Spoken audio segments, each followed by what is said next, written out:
Welcome to Sunday Worship Service with our pastor, Pastor Kim Lantada.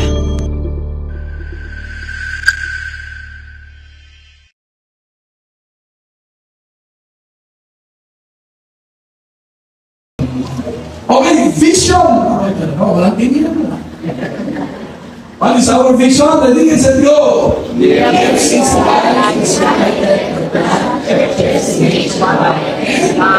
Very good. Mission. Core values, disciple making, and C. Letter C. Letter I. Influential ministry. Now we come in what we call LEAD. What is LEAD? Stands for Leadership, empowerment, and development. How you lead? Leadership, empowerment, and Development. So, ini-introduce ko sa inyo ngayon yan. Tawag natin lead. So, God gives home and a family to lonely people. Sa Tagalog yan, may tahanan siyang daan sa sinumang nalulungkot. Ang bilanggo'y hinahango upang sila ay malugod. Samantalang ang tirahan ng suwain ay malungkot. Pansinin po itong ininaan ng Diyos. May repair, may ready, may handa ng Diyos. Isang tahanan daw. So, pag sinabing tahanan, hindi kaya sa bahay. Ha? Pag sinabing bahay, yan, mga bahay. Ano Diyos, itong mga tahanan ito na inaan sa mga nalulungkot. Eh, sino may mga nalulungkot na tinutukoy yan? Sabi dyan, samantalang ang tirahan ng sumain ay malulungkot. So, ibig sabihin, ang Diyos ay isang tahanan. Ibig sabihin, na makapanumbalik sa kanyang lahat upang maranasan muli ang kanyang pag-ibig, mangyari yung plano at layunin ng Diyos sa kanyang buhay. Nakakasiglan tayo, ginawa kasi ng Diyos. Ginawa tayo ng Diyos upang magkaroon ng relasyon sa Kanya at makasama natin ang Diyos in His presence. Mabuhay tayo sa presensya ng Diyos. Kaya lang, dahil sa kasalanan, lahat ay nagkasala, talagang tayo walay ang tao sa Diyos. At matapos makakilala ang isang tao sa Panginoon, anong ginagawa? Okay, ang sabi rito, pinagsasama-sama ng Diyos ang mga nanunumbalik sa Kanya sa tahanan. Ang tahanan, pinagsasama-sama ng Diyos ang lahat. Kaya gumawa ang Diyos ng isang tahanan para sa mga nagkasala na manunumbalik sa Kanya para pagsama-samahin sila. Like your biological family, may mga parents kayo. Tatay kayo, nanay kayo, at may mga anak, kapatid, ikaw, o yan, kapatid kayo, tapos isa kayo, pamilya. So sa church, ganoon din, mga kapatid, sa church is God's family. Ibig sabihin, sa church, dito, ay meron din kayong mga spiritual parents naman. Okay, so may tatay, may nanay din. Okay, so yung tatay ng local church, siyempre, yung pastor. Halimbawa, akong pastor dito, so ako ay may tuturin ninyong tatay, spiritually. Siyempre, nanay niyo si Pastor Pia. Tapos kayo, na magkakasama tumanggap sa Panginoon, dumalo rito, kayo ay magkakapatid sa Panginoon. We are a family. Tayo ay isang pamilya. Kaya tawagan, di ba? Brothers and sisters. Nagkaintindihan tayo, mga kapatid? Isang pamilya tayo. Nasa hotel ko sa mga pero nung napansin doon sa mga staff doon, kada sasalubungin kami, nagdikirit sa amin. Nagdikirit sila, ganito, good morning, so out of curiosity, tinawag siya. So naisip ko kung makita sa tahanan ng Diyos siya lang. Sa pamilya ng Diyos. Yung pag tayo ay dahil sa tayong pamilya, maganda. Pag DFCC yan, batihan tayo ngayon. Ganito ngayon yung batihan natin. So, what do you mean by that? Sa atin din. Sa kanila, respect. Kasama nila. Pero sa atin, anong ibig sabihin natin yan? That you are loved, accepted, and you are my family. Okay? And I will, natin sa mga hindi natin kasama sa video, magpagkata, kahit tayo nasa labas, ha? Oh, bro, kumusta? Hi, good morning. Magandang hapon. Basta lagi tayo ay, mag-greet pa na. Meaning to say, ibig sabihin yan, you are loved, accepted, and you are my family. Amen. Amen. Sige, ganun namin mo. Kamusta ka? Are you proud to be at the FCC? Yes. Your family here. Mga kapatid. So leading people to church is not just going back to church, but going back to God. We cannot enjoy our relationship without the church, our relationship with God, without a church. We cannot enjoy our relationship with one another as a family without a church. Ibig sabihin, kung hindi tayo magsasama-sama ang kapatid. And sabi ng Hebrews chapter 10, verse 25, na huwag nating pabayaan ang ating pagtitipon gaya ng ugali ng iba, kundi palakasin ang loob ng isa't isa, lalong-lalo na kapag inyong nakikita na papalapit na ang araw. Sabihin, habang tumatagal, dapat mas pinahalagahan natin ang pagtitipon at pagsasama-sama sapagkat tayo ay isang pamilya. Ano ba ganito? Di ba? Naalala ko lang na yung mga mamamatay na, di ba? Nakita na kayo ng mamamatay na. Tapos, anong ginagawa ng mamamatay na? Gusto niya makakasama na niya, yung mga mahal niya sa buhay, magsasama-samahin na. Okay? Kaya sana huwag na natin hintayin yung gano'n. Ibig lang sabihin, habang tumatagal ang relationship sana, mas binibigyan natin ang halaga yung pagsasama-sama. Alam mo, parang ganito na sa biological family, nagkakaroon ng pamilya na, mga kapatid, di ba? But it doesn't mean, hindi na magsasama-sama ang family. Importante yan, one of our core values is family-oriented. So, importante pa rin, nasasama-sama pa rin ang buong pamilya. Amen. Okay? So, kaya, ganoon din sinasabi dito, huwag natin pababayaan yan ang mga pagtitipon sa pamilya ng Diyos. Amen. Kaya lang, hanggang ngayon, ang problema ganito, marami pa rin kami hindi mga nagsisimba sa totoo lang ng kapatid. At mas nakakalungkot ito, yung mga Kristiyano na hindi nag-i-invite. Okay? So nakakalungkot, marami hindi nagsisimba. Baka mamaya, ang dahilan, bakit hindi nagsisimba? Baka hindi i-invite.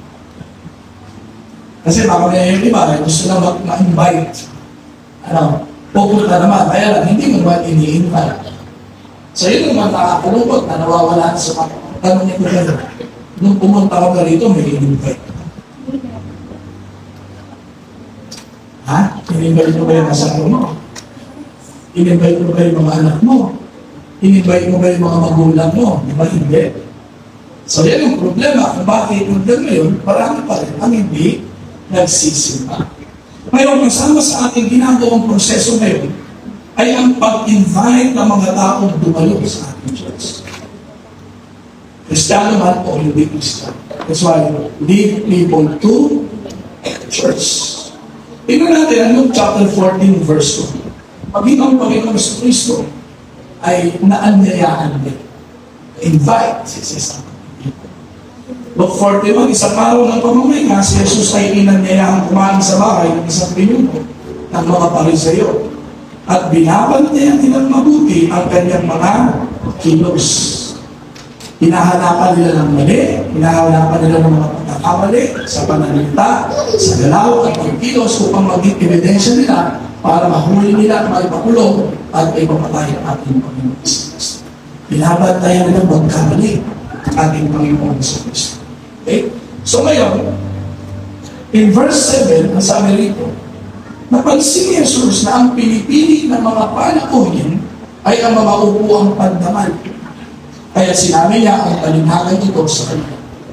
So doon sa pagpipili ko ngayon, na anyayahan ng Panginoon sa Kristo, may napansin ng Panginoon Jesus, pag may mga dumadating, pinipili nila yung mga pangunahin, yung mga upuan ng pandaman.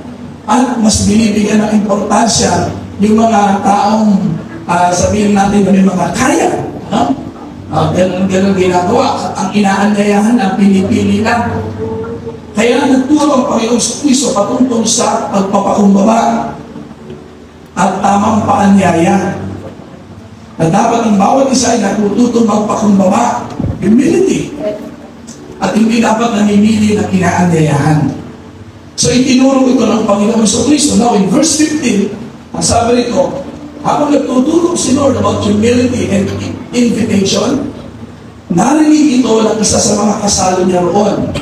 At sinabi sa kanya, mapalad ang mga kasalo sa pagsakarian ng Diyos. So ito ay sinabi ng isa sa mga naroon nang marinig niya sa pagtuturo ang Panginoong Kristo. Parang galak ng galak ang isang lalaki nito.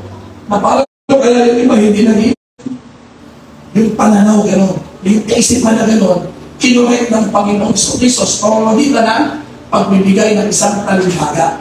Basahin natin yan sa Luke chapter 14, 16-24. Sa pinula ang mga Hudyo, kaya lang tinanggihan nila.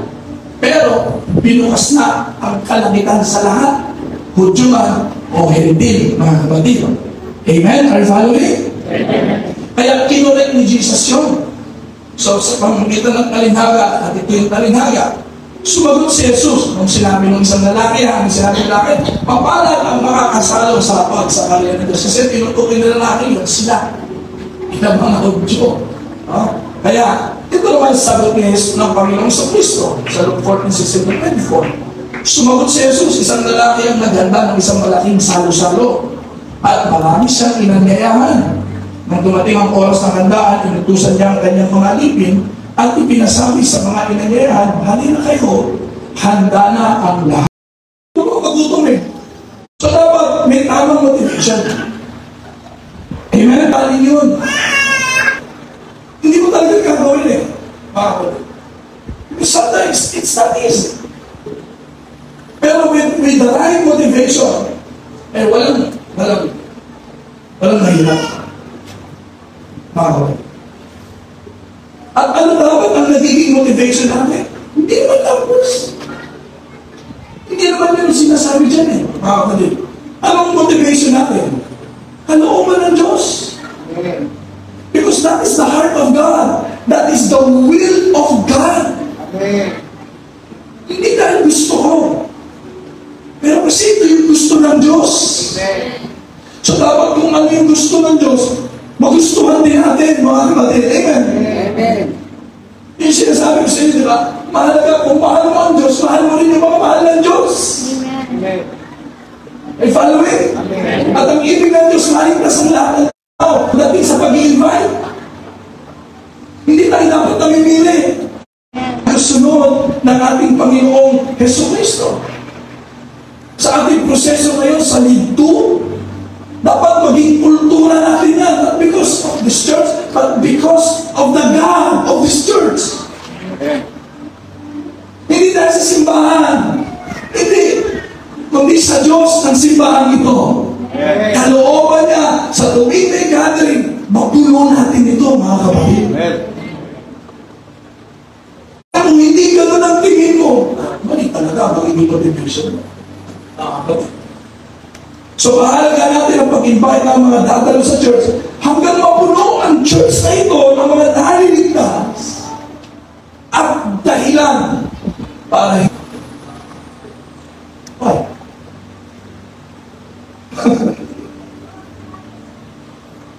bakit tumigil ka sa akin ng second floor? Hindi ko makakita sa first service. Lord, puno na po ang second service. Lord, puno na po ang third service. Lord, puno na po ang fourth service.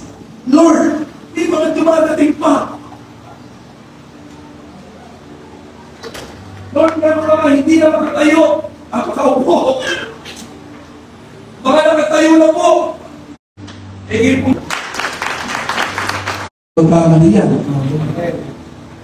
So our motivation, it's not the second floor. Our motivation should be about the second floor. Hindi. Pinupuno natin ang tahanan ng Diyos na manaliligtas magsasamba sa Kanya. Para ano? Dahil yan ang kalooban ng Diyos. Amen. Palakpakan natin sila. Private dimension. So, hindi lang kalooban ng Diyos. Pinag-uutos pa sa atin ng Panginoon niya. Inuutusan tayo ni Lord dyan, mga kapatid, na puluin natin ang tahanan ng Diyos. And as a follower and believers and followers of the Lord Jesus, dapat ng Panginoon. Let's see John chapter 15, verse 16. You did not choose me, but I chose you. I chose you for a purpose. You must go and you must make fruit. You must make the kind of fruit that will continue. So as a result, the Father will give you anything that you ask Him. Hallelujah. If you ask Him in my name, because you are mine, He will give it to you. Amen. Sabi niya, go. How can you stop that? Go. Is there an end? Wala. It's a verb. Walang katapusan. Go. O sige, stop that. Okay, stop that. The word go. No man. Ay, hindi na. Amen. Go. Tapos sabi niya pa, make fruit that will continue. So, ibig sabihin, yung mga dadalhin natin dito, dapat mapanatili natin. Eh, kung yung perspective na yun, mapanatili, tapos sabi niya pa, go. Go! Tapos mananatili, go! Go! Eh, mapupuno talaga, mga kapatid. Amen? Amen. Second floor is not impossible. So, huwag sanang parang naging sasakyan na pampasada. Hindi sasakyan pampasada. Yung magsasakay ka rito, ibabiyahin mo, nakasakay sa'yo, pero may time, kailangan itigil sapagkat bababayan. So, mababakante na naman, magsasakay ka na naman, tapos ibababa mo ulit. Tapos magsasakay ka ulit, tapos ibababa mo ulit. Hindi ganun principle eh. Sabi ni Lord, pagkahayo, panatilihin nyo. Parang pagkasakay, huwag mo lang ibaba. Amen. Eh, paano puno na? Ano ganda yun? Ano ibibigay sa inyo, Lord? Ang panbawang sasakyan. Pero hanggat hindi mo napupuno yan, hindi ka bibigyan ng palibago. Hanggat hindi natin napupuno ito, mga kapatid, hindi tayo bibigyan ng Diyos sa second floor. Amen? Amen. So, sino yung nangyayari natin? Una, yung papamilya. Dapat ano yan? Mahirap naman yung puputak ito sila, hindi. Mahirap naman tinatayo mo, sinasampalatayan mo. Ikaw pupunta langit, paano sila? Bakit mo ba natiyak na pupunta ka na langit? Paano na sigurado na kung namatay ka ngayon pupunta ka ng langit? Bakit? Eh kasi tinanggap mo si Jesus. Ibig sabihin, pag hindi tinanggap si Jesus, hindi ba pupunta ng langit? Eh saan na pupunta na yun? Sa impyerno. Kung naniniwala ka sa langit, may impyerno. O gusto mo ba langit ka sila impyerno? Of course not. Kaibigan mo. Kaya nga kaibigan mo yan. Kakilala mo. Kasamahan mo. Katrabaho mo. Classmate mo. Lagi na nakakasama yan. Kapitbahay mo. Andyan lang sila. Matandaanan mo. Sino pa? Kapatiran. Yung dati nang dumadalo, na hindi na dumadalo. So anong ginagawa natin sa kanila? Ano sabi ng Panginoon, Matthew 28:18 ba yun? Gawin ninyong alagad ko ang mga tao, kasama ang pamilya mo, kaibigan mo, kakilala mo, kasamahan mo, kapitbahay mo, kapatiran. Sabi dyan, Gawin ninyong alagad ko ang mga tao sa lahat ng bansa. Bautismuhan niyo sila sa pangalan ng Ama, ng Anak, at ng Espiritu Santo. Turuan niyo silang sumunod sa lahat ng inuutos ko sa inyo. Tandaan ninyo, ako'y laging kasama ninyo hanggang sa katapusan ng panahon. Ano sabi ni Jesus? Ako'y laging kasama ninyo. So kahit saan nandun ka, nandun si Jesus. And He's waiting for you to go and lead these people to church. Inaasahan sa iyo ng Panginoon, nasa kamay, nasa pamilya mo. Kung na-invite mo ba, pupunta ka sa church, invite mo. May invite ka na bang kaibigan? May invite ka na bang kakilala? Kasamahan? Nagawa mo na bang i-invite sila? O nagawa mo na bang itanong sa kanila? Nagsisimba ka ba? Isa sa mga ganyan, kaya ako sa mga tricycle, hindi na sinisimba kung gano'n eh. Tatanong mo lang, nagsisimba ka ba? And it really touched their spirituality, spiritual life. Kasi pwede mo, okay ka, may trabaho ka, pero ito, nagsisimba ka ba? May negosyo ka, nagsisimba ka ba? May pamilya ka, nagsisimba ba sila? Huwag natin kakalimutan yun, mga kapatid. Amen? Amen. Rapakan natin si Lord. Man shall not live by bread alone. Man shall not live by job, work, business alone. But by every word that comes from the mouth of God. Spiritual. So, hindi numbers ang makita natin. Ang looban ng Diyos. Amen. Yun ang makita mo. Kung bakit pinupuno natin ito, dahil ito'y kalooban ng Diyos at ipinag-uutos sa akin ng Panginoon. Naranasan mo na ba ang mangyayari? Tanong kita. Ikaw, naranasan mo ba yan? Ma-invite? I'm inviting you na before you go to your, salo-salo kasi gusto ko naman kayo makasalo. Mga kapatid, amen? Gusto ko ipadama sa inyo na kayo'y bahagi ng buhay ko. Yan naman yung pag-invite, di ba? Eh pag hindi mo in-invite, ibig sabihin ka kasama rito. Hindi ka kabilang dito, hindi ka i-invite eh. Pero pag in-invite ka, iba yun. Sabi mo sa ito, you are invited. Eh, yung kinukulit ni Jesus. Gusto ng Diyos makasama ang lahat. Hindi ilan-ilan. Lahat. Mga kapatid. Ang ibig ng Diyos ay maligtas ang lahat ng tao. So, natatandaan mo pa ba nang maanyayahan ka rin kasi mahal ito?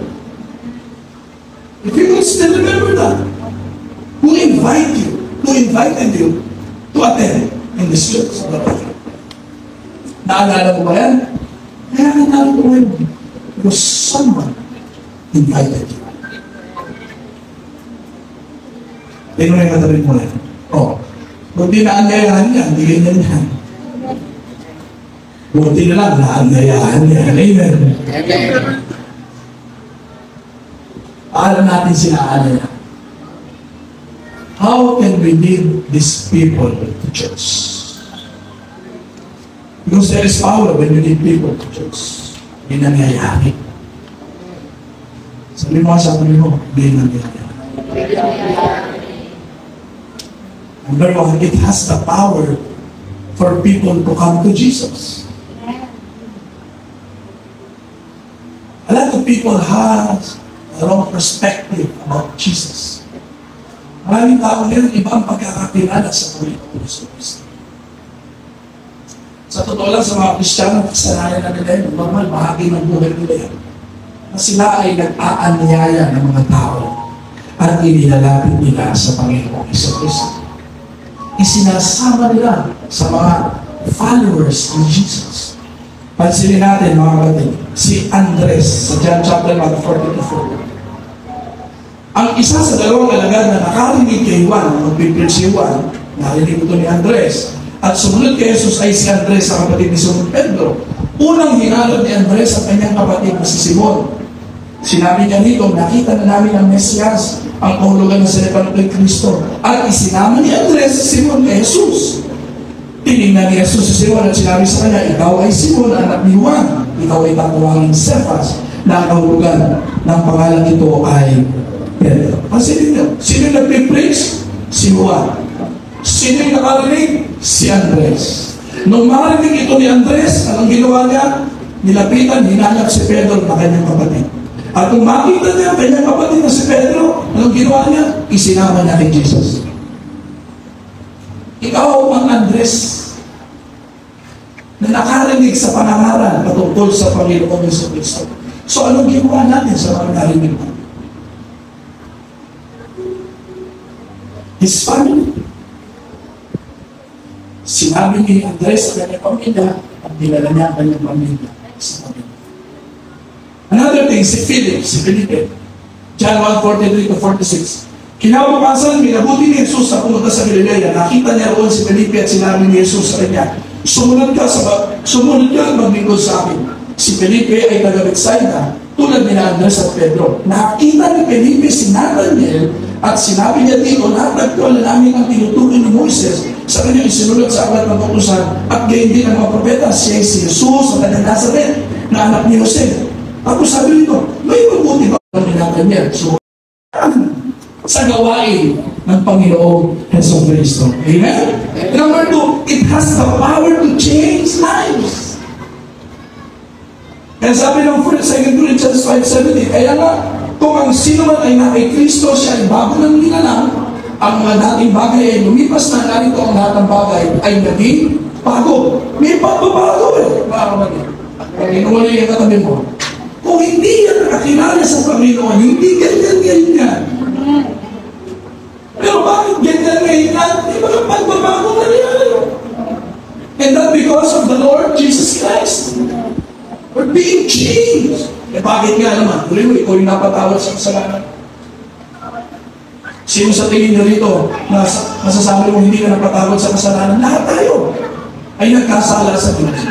Pero pinatawad pa rin tayo ng Diyos. Why? Because of the Lord Jesus Christ. Who died on the cross.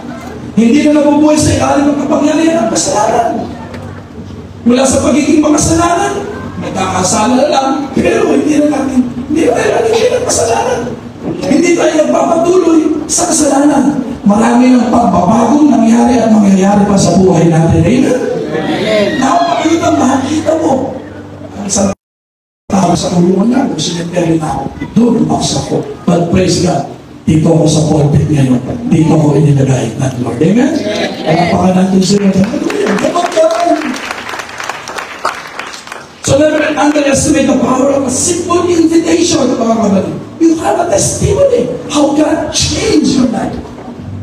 Lahat ng Kristiyano may patotoo yan, mga kapatid.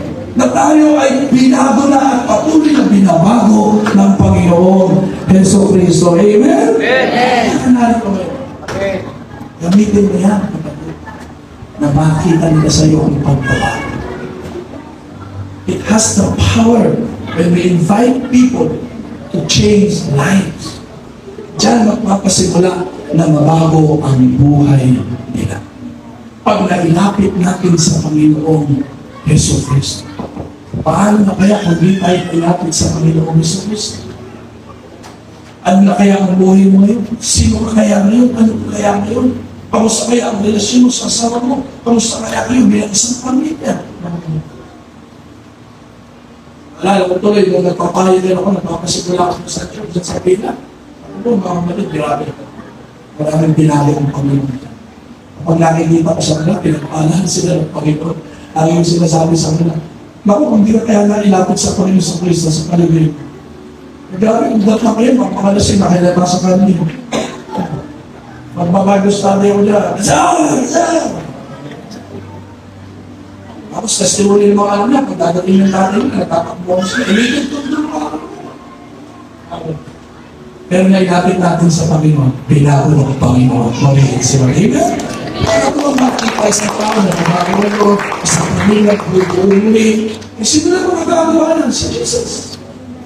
Hindi naman mababago ng inyo, hindi dahil Jesus. But we thank Jesus for that. Hallelujah. He has the power na baguhin tayo. And si Jesus hindi nagbabago lang. He's the same yesterday, today, and forever. And number 3, it has the power to create amazing things. Let us all be excited on this. Amazing things. Another amazing thing. In John chapter 1 verse 46, may mabuti bang maaaring magmula sa Nazaret? Tanong ni Nathanael, sumagot si Felipe, halika, tingnan mo. Kasi sa mismo, naranasan niya. May mabuti ba ang Nazareth? Walang mabuti, makikita niya kapatid. Walang pag-asenso mangyayari, walang mabuti mangyayari. Pero, doon isinilang ang Panginoong Jesucristo. Sa Nazareth. Isang lugar, wala kang maasahan. Pero doon isinilang, doon pinili ng Diyos, sa lugar na wala ka nang maasahan, doon pinili ng Diyos na may panganak ang Panginoong Jesucristo. At simula nang may panganak ang Panginoong Jesucristo doon, marami lang mabubuti nangyari sa lugar na yon. Amen? Amen. Because of the Lord Jesus Christ, something good happened. Sa lugar na yun, marami ang naligtas. Marami ang nabuong pamilya. Marami ang mapapahamak na isang baba. Marami mga sakit, may mga sakit na maluluwa, napagaling ng Panginoong Jesucristo. Why? Because Jesus came. Dumating ang Panginoong Jesucristo sa lugar na parang wala nang mangyayari. Siguro maaaring iniisip ko, di ba? Yung araw, naku po, wala nang mangyayari dito. Wala na. Wala na akong nakakikita. Magandang mangyayari pa sa buhay ko.